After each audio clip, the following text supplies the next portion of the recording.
উদ্দীপকের অ্যালকিন কি জ্যামিতিক সমানতা প্রদর্শন করতে পারবে? জ্যামিতিক সমানতা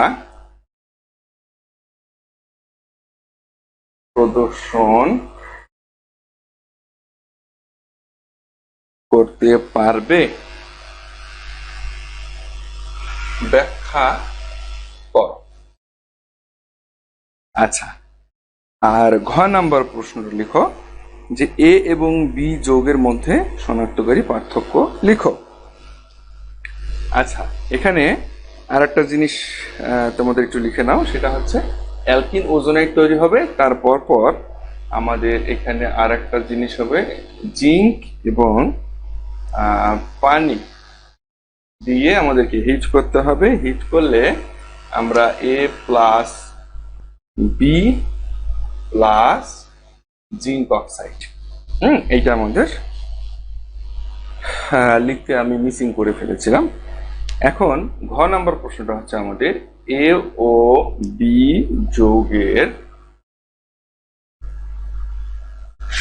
যৌগের মধ্যে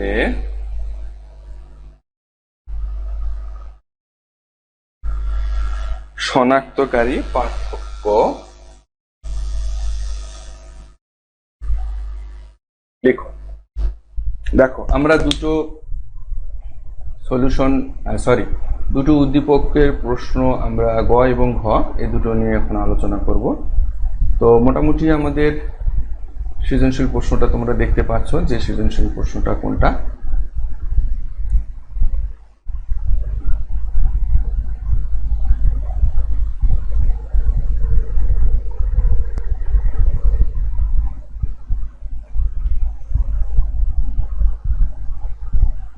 ওকে, ঠিক আছে।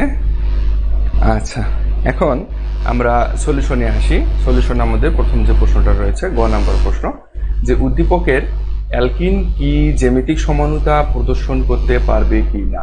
অর্থাৎ এই উদ্দীপকের মধ্যে যে অ্যালকিনটা দেওয়া রয়েছে এখানে তোমরা দেখতে পাচ্ছ, এই অ্যালকিনটা জ্যামিতিক সমানতা প্রদর্শন করতে পারবে কি না, যদি পারে তবে সেটা ব্যাখ্যা করো। অর্থাৎ কিভাবে জ্যামিতিক সমানতা প্রদর্শন করবে। আর আমাদের ঘ নাম্বার যে প্রশ্নটা এ এবং বি দুটো যৌগের মধ্যে শনাক্তকারী পার্থক্য লিখতে বলা হয়েছে। তো প্রথমে আমরা দেখব যে আমাদের যে অ্যালকিন যে কথা বলা হচ্ছে অর্থাৎ গ নাম্বার প্রশ্ন, এই গ নাম্বার প্রশ্নের উত্তরটা কি হবে।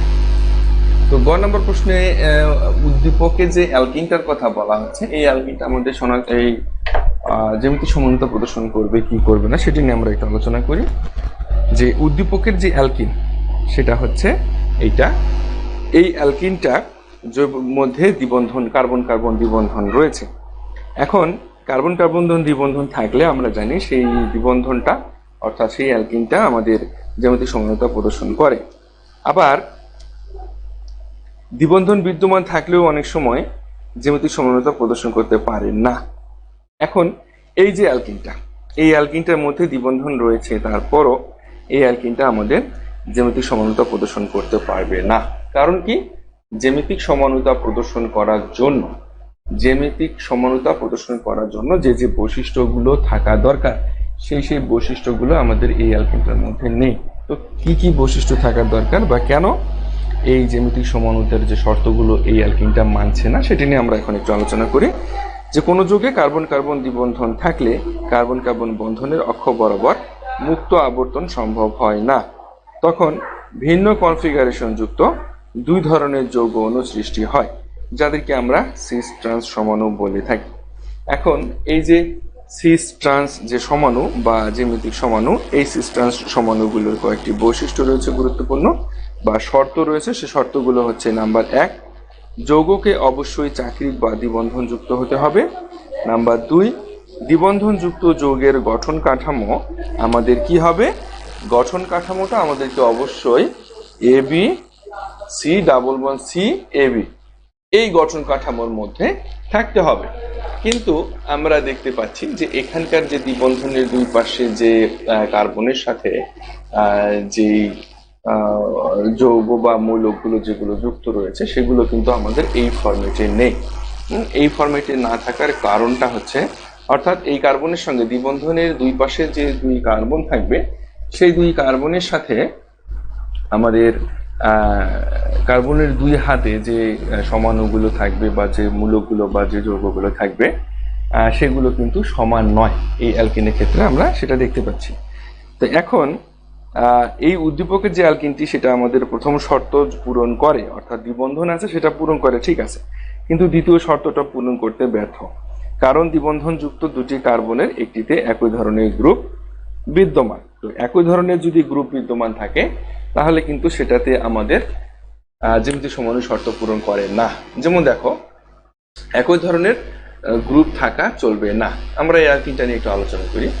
আমাদের CH3 রয়েছে, CH রয়েছে, তারপরে আমাদের ডাবল বন্ড কি রয়েছে, সির সাথে আমাদের মিথাইল মূলক রয়েছে দুইটা। তাহলে এখানে একটা মিথাইল মূলক দিলাম, এখানে একটা মিথাইল মূলক দিলাম। এখন এই যে সি, এটাকে আরো একটু যদি আমি ভেঙে লিখি তাহলে আমি এখানে এরকম পাবো, আমি এখানে এরকম পাবো আর এখানে এরকম পাবো। তো এই যে আমরা দেখতে পাচ্ছি এখানে কার্বন কার্বন দ্বিবন্ধনে দুই পাশে আমরা ভিন্ন, এই কার্বনের সাথে ভিন্ন মূলক দেখতে পাচ্ছি, কিন্তু এই কার্বনের সাথে আমাদের ভিন্ন মূলক আমরা দেখতে পাচ্ছি না, একই রকম মূলক আমরা দেখতে পাচ্ছি। তো এই ক্ষেত্রে অবশ্যই আমাদের জ্যামিতিক সমানুতার যে শর্ত বা সিস ট্রান্স সমানুর যে শর্ত রয়েছে সেই শর্তটা এখানে পূরণ হচ্ছে না। হ্যাঁ, মোস্ট ইম্পর্টেন্ট যে শর্ত দুইটা, সেই দুইটার মধ্যে দুইটা শর্ত একটা পূরণ হচ্ছে কিন্তু আর একটা পূরণ হচ্ছে না। তো এ থেকে আমরা বলতে পারি যে জ্যামিতিক সমানুতার প্রদর্শন করবে না। আমাদের উদ্দীপকে যে অ্যালকিনটি দেওয়া রয়েছে এই অ্যালকিনটি জ্যামিতিক সমানুতা প্রদর্শন করবে না, ঠিক আছে। আচ্ছা, আমরা এখন ঘ নাম্বার প্রশ্নে আসি।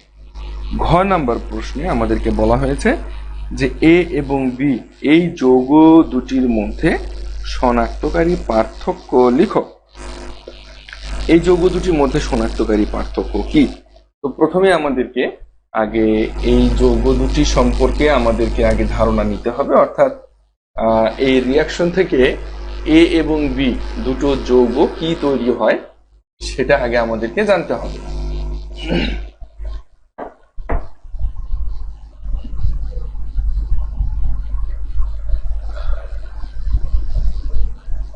আচ্ছা, ওকে, এখন আমরা জানবো এই যে আমাদের রিয়াকশনটা, এই রিয়াকশনটা কমপ্লিট আমরা করব, এ এবং বি তে কি উৎপন্ন হয় আমাদের সেটি আমাদের জানার বিষয়। তারপরে এ এবং বি এই দুটো যৌগের মধ্যে শনাক্তকারী যে বৈশিষ্ট্য বা শনাক্তকারী যে আর কি পার্থক্য সেটি আমাদেরকে লিখতে হবে। তো রিয়াকশনটা আমরা প্রথমে কমপ্লিট করি।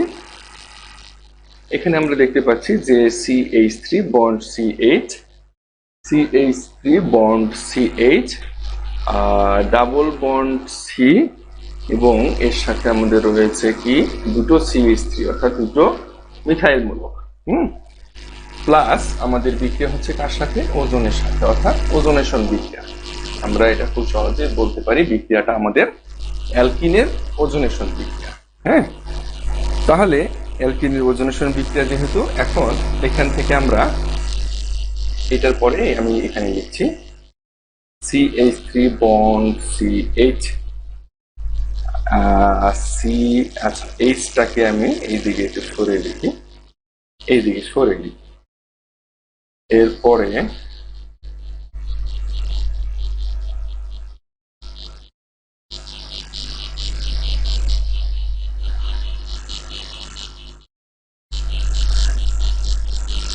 আচ্ছা, এখানে তোমরা দেখো খুব ভালোভাবে দেখতে পাচ্ছ যে এইখানে আমাদের একটা অ্যালকিন, এই যে আমাদের উদ্দীপক যেটা দেওয়া রয়েছিল যে অ্যালকিন ওজোনাইট তৈরি হবে, এই সেই হচ্ছে আমাদের অ্যালকিন ওজোনাইট। এখন এই অ্যালকিন ওজোনাইটটা আমাদের পরবর্তী ধাপে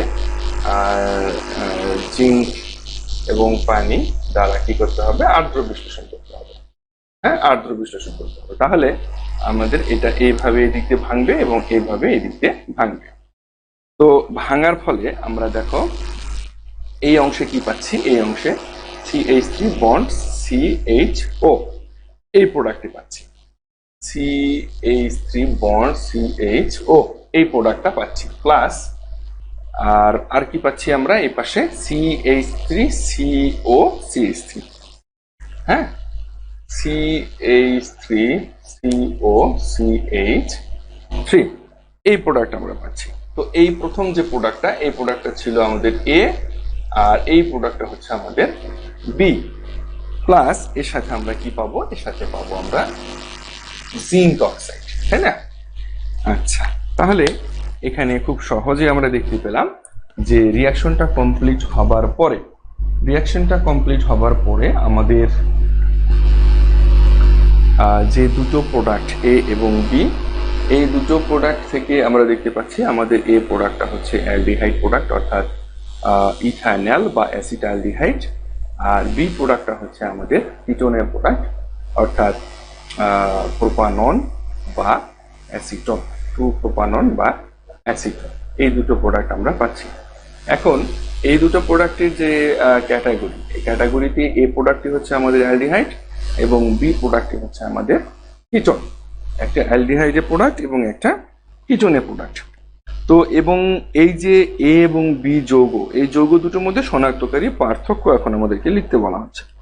তো শনাক্তকারী পার্থক্য লিখার পূর্বে আমরা A এবং B দুটো যৌগে শনাক্তকারী পার্থক্য বা কিভাবে আমরা পার্থক্য করতে পারি তার জন্য আমরা পড়েছিলাম, তোমাদের নিশ্চয়ই মনে আছে, যে অ্যালডিহাইড এবং কিটোন এর শনাক্তকারী বৈশিষ্ট্য প্রকাশের জন্য আমরা দুটো বিক্রিয়া দ্বারা এই শনাক্তকারী বৈশিষ্ট্যটা লিখতে পারি।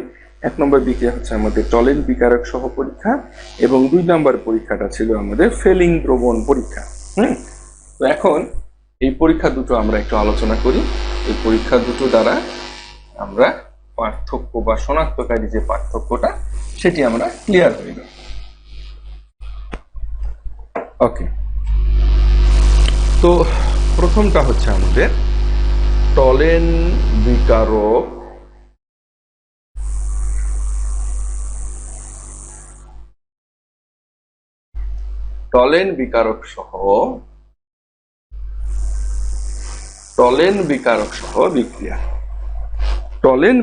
সহ বিক্রিয়া।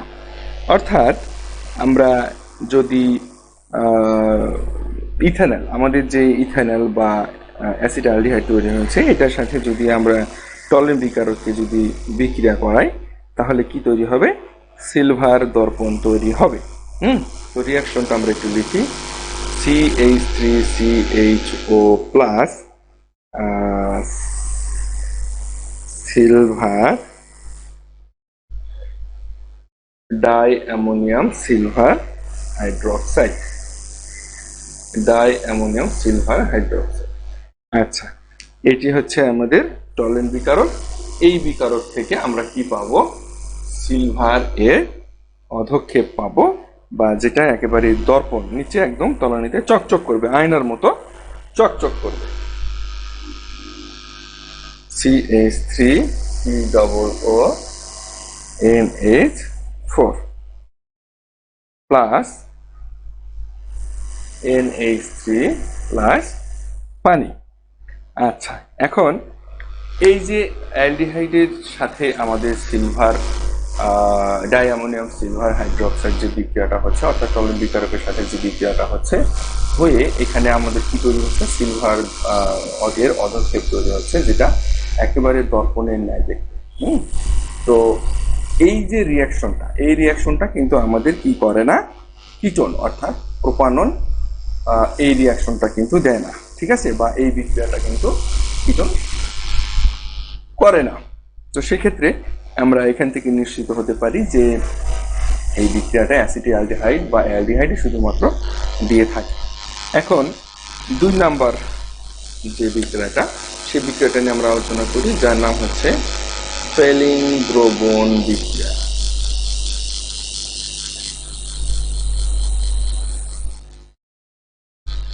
ফেলিং দ্রবণ বিক্রিয়াটা কি? এই যে ফেলিং দ্রবণ বিক্রিয়া, এই ফেলিং দ্রবণ বিক্রিয়াটা ইথানল এর সাথে কি করবে? ফেলিং দ্রবণকে যদি আমরা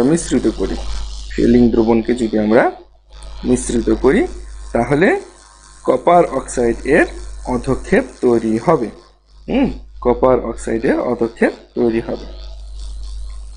দেখো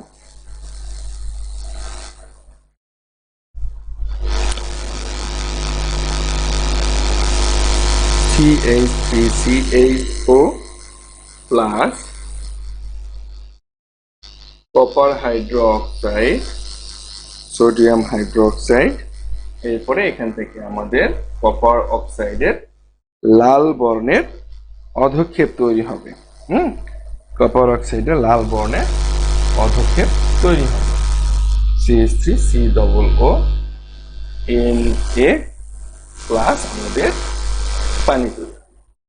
এখন আমরা এই যে লালচে বর্ণের যে অধক্ষেপ কপার অক্সাইডের, এই লালচে বর্ণের অধক্ষেপ যদি তৈরি হয় তাহলে আমরা সেটা বলতে পারবো যে আমাদের এটি হচ্ছে আমাদের অ্যালডিহাইড। অর্থাৎ অ্যালডিহাইড শুধুমাত্র এই ফেলিং দ্রবণ বিক্রিয়াটা দেবে, কিন্তু কিটোন বা প্রোপানল যেটা আমাদের বি নাম্বার যে প্রোডাক্টটা ছিল, এই কিটোন কিন্তু আমাদের সেই বিক্রিয়াটা দেবে না। তো সেক্ষেত্রে আমরা অনায়াসে বলতে পারি যে অ্যালডিহাইড এই বিক্রিয়া দুটো দেয়, চলন বিকারক সহ বিক্রিয়া এবং ফেলিং দ্রবণ বিক্রিয়া, এই দুটো বিক্রিয়া দেয়, কিন্তু কিটোন আমাদের এই দুটো বিক্রিয়া দেয় না। তো এই ছিল মোটামুটি আমাদের এ এবং বি যৌগের মধ্যে শনাক্তকারী যে বিক্রিয়া বা শনাক্তকারী যে পার্থক্য, এটি ছিল। তো এখন আমাদের আজকের মোটামুটি ক্লাস বা আলোচনা এ পর্যন্তই।